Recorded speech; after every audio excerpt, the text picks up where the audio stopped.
Décédé le 9 septembre 2020 d'un cancer du pancréas, Bertrand Kamal a marqué la saison de Koh-Lanta, les 4 terres.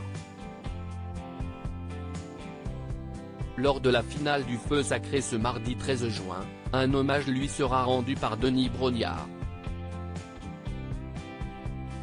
Son nom restera gravé dans le palmarès des aventuriers les plus emblématiques de Koh-Lanta. Le 9 septembre 2020, on apprenait le décès de Bertrand Kamal, candidat de l'édition des 4 terres encore en cours de diffusion à l'époque sur TF1.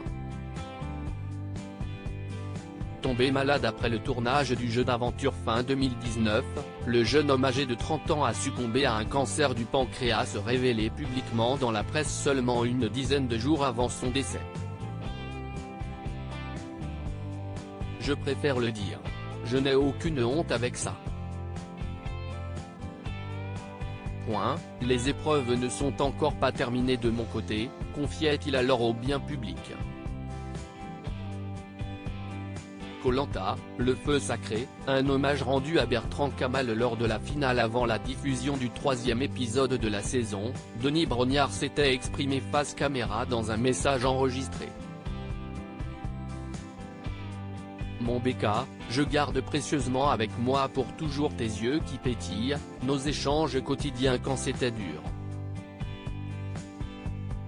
Je ne t'oublierai jamais, témoignait l'animateur avec beaucoup d'émotion.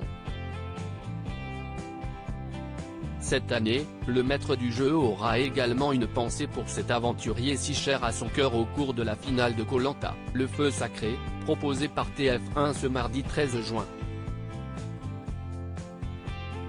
En effet, cette journée marque la fin de l'opération Mobilisation Cancer, Tous ensemble avec les chercheurs, une semaine spéciale d'appel aux dons au profit de la recherche contre le cancer proposée par le groupe TF1.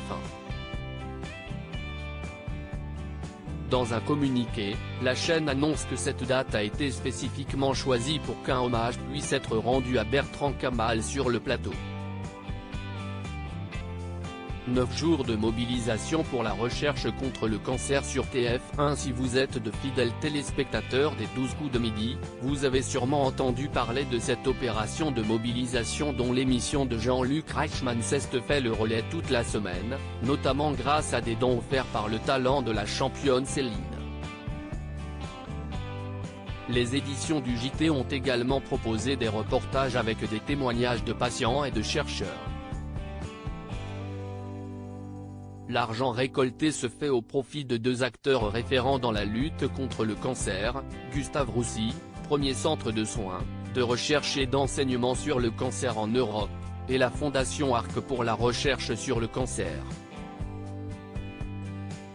CST, cette même fondation qui coordonne l'action du Fonds pour Bertrand Kamal, créé à la suite de son décès.